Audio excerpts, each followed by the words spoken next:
What's going on, guys? I'm just gonna be candid and a little bit upfront and personal.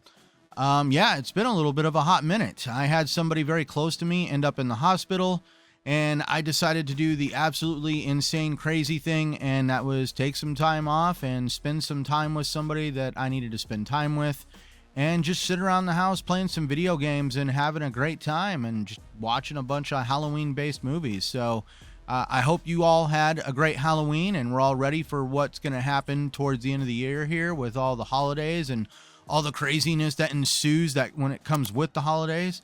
But speaking of craziness, on my days off, I was watching social media completely lose its mind. And I mean, really lose its mind. All hell is essentially breaking loose in gaming right now. Microsoft has purchased Activision Blizzard. We already knew that. People are already seeing Microsoft Xbox make some big moves to really establish themselves in the gaming industry as a top tier player. Don't care what you think, what you want to say.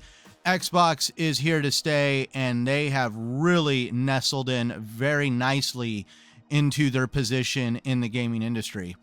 But the craziness that we're all talking about is obviously what's going on with PlayStation. This is something that I have been pointing out for a long time. And you can go check the receipts, watch other shows I've been on, watch my previous videos on this channel, what have you. And you will see that I have been trying to point out the direction that PlayStation has been steering themselves into, like the proverbial iceberg. Well, guess what? PlayStation just hit that iceberg and now they are taking on water. And, you know, let's just hope it doesn't get any worse than it already has. I mean, people are losing their jobs. We've seen Insomniac Games release a game, Spider-Man 2, in a state that I couldn't even fathom. No, the game is not broken, unplayable, but we're talking about Insomniac Games, a pedigreed developer, and they released a Spider-Man 2 that essentially had invisible Spider-Man sometimes just shooting webs out of nowhere. There was one video that someone posted where Spider-Man literally had turned into a cube moving around on the ground. Don't get me wrong. Yes, there is a fair share of people that were deliberately trying to break the game to create glitches just to make it look worse than it really was. But it's the fact that a pedigree developer on the scale of Insomniac released a game in the state that Spider-Man 2 was in, and PlayStation essentially let it happen because, let's face it, compared to 2022, their 2023 year has been an absolute shit show. I mean, they get one first-party studio game with Spider-Man 2, where last year we got Horizon Forbidden West, the Gran Turismos, we even got a remake of the Last of Us games. And there was a fourth one kind of shoehorned in there. Like, there was at least 4 first-party studio. Oh, yeah, God of War Ragnarok. But this year, 2023, Spider-Man 2, it's what you get. So let's also just kind of like point out the elephant in the room that's going on with PlayStation. They are letting go a lot of people, developers, especially from Bungie and other studios. We have seen a lot of studios under the PlayStation umbrella that are having development woes. They're laying off people. It essentially is, I mean, every man for themselves at this point over at PlayStation, because as we could see, Jim Ryan is retiring, but I don't care who you are, whatever. If I got to go get a piece of tinfoil and put it on my head, Jim Ryan was probably told it was either retire or be fired, because they did fire another chick. I believe it was Connie Booth. So PlayStation, Sony, what have you, is definitely in the mood for some change, because they realized that Jim Ryan was steering the entire PlayStation development studios, everything that was under that umbrella, towards games as a service. Studios were very unhappy about this. I mean, look at Naughty Dog with the situation with the Last of Us multiplayer factions, and apparently Bungie canceled that because it wasn't gas enough. It wasn't a service game enough. You know, heaven forbid somebody actually plays a multiplayer game that isn't a grind. And this is where I've just been trying to point out, like, let's start with Bungie. They are not the studio that created Halo. The studio that created Halo, they died off a long time ago. The Bungie you get, those are the a-holes that abandon Halo. The ones that wanted to stick with Halo stayed at 343. The ones that abandoned Halo, abandoned the fans, they're over there making Destiny. That's essentially why Destiny is in the state that it's in before they got the layoffs, is they just did not care. They're not here for the fan base. They're here for that almighty dollar, y'all. And now we're starting to see that it's those who were there for the fans were totally let go. Anybody that had any kind of an inkling of trying to be there for the fans, they were let go. All the bad decision makers that really tried to really push games as a service for the Destiny franchise, they're all still there making bad decisions. It's quite a shame. There is a lot of people basically being kicked out on their ass in the streets right now in crazy economic times, and now they are having to look for a job. Leave it to PlayStation to do this all before the holidays, and this is where it gets even more sickening. Yes, so when PlayStation bought Bungie, there was some stipulations that people would not quit, and they would get some incentive through stock options and other stuff as like an essential bonus for staying around for so many years. But there was a stipulation that if they were let go of the company, what have you, through fired or being laid off, they don't get those bonuses. So this is a major cost saving thing for Bungie themselves. According to Sony, they have nothing to do with what's going on at Bungie per se, but let's just face it, you know damn well that PlayStation is looking at the books at Bungie, and they probably made some suggestions. And at this point, some of the higher ups at Bungie are just trying to play cover your ass. Here we are going into the holiday season for 2023. And not only has PlayStation raised the price of their consoles, but you're also now having to pay for a stand just to stand your console up vertically.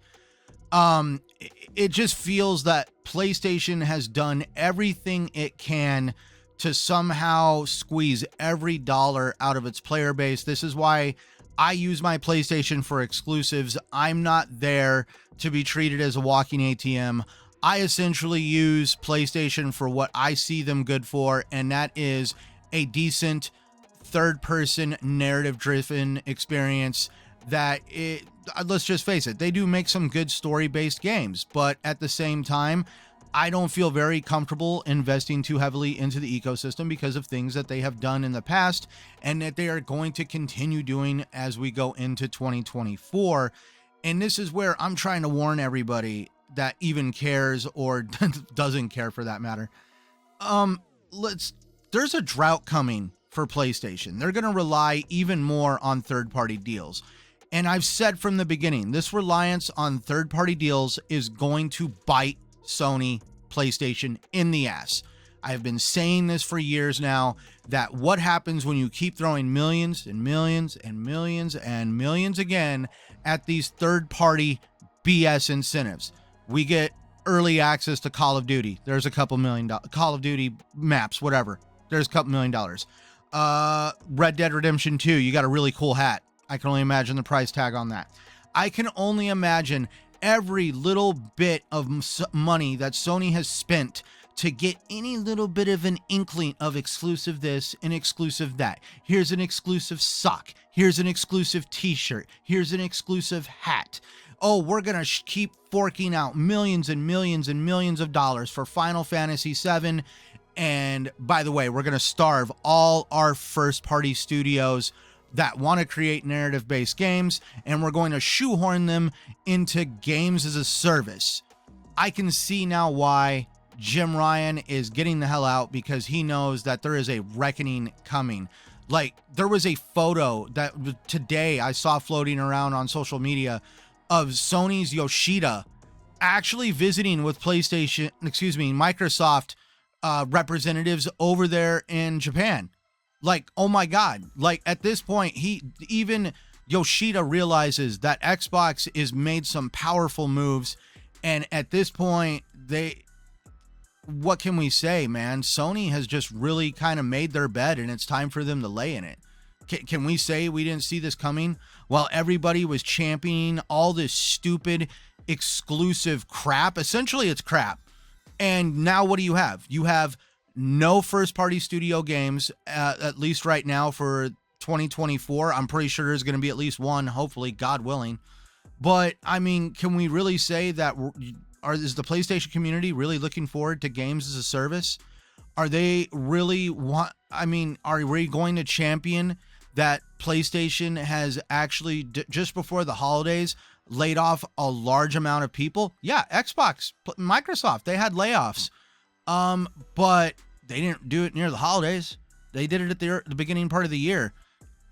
I mean, this is just a total 180 from the situation of Xbox, because I mean, let's look at Xbox's situation right now. They're literally on a high note going into 2024. They've bought Activision Blizzard.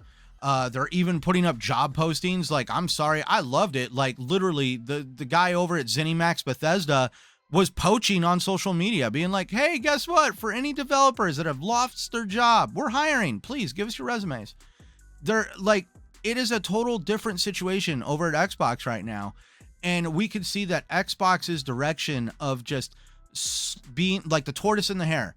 PlayStation was this hare, throwing as much money as they could, trying to get to whatever finish line they had in their mind as quick as they could, and hoping that Xbox and any of their other competition would disappear. But Xbox has been the tortoise.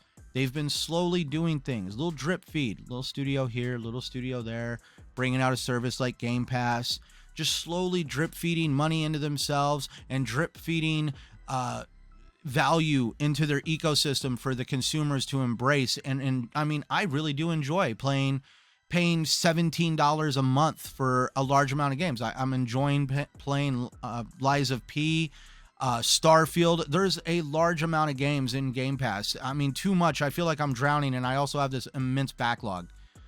But over on the PlayStation side, it just literally at this point, batten down the hatches, get out the lifeboats, and brace for impact, because 2024 is going to be a different year altogether when it comes to the console space.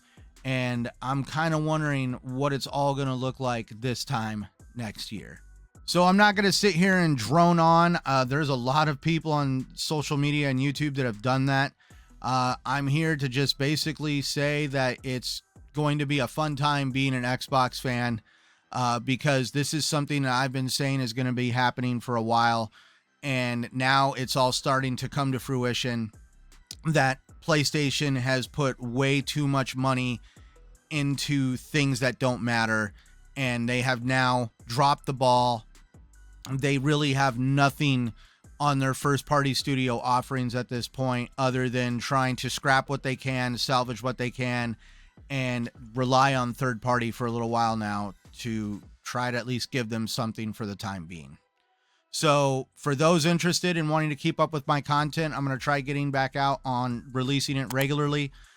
Please like, subscribe, comment down below. Tell me what you think about this entire situation with what's going on in PlayStation. And I'm curious, does anybody else kind of see the writing on the wall like I do, or am I just crazy over here wearing a tinfoil hat? Also, on the end card of this video, please check out my channel, watch my playlist, watch my latest video, all that fun stuff. And as always, everybody, remember, the console war is what it is. It's just dogma.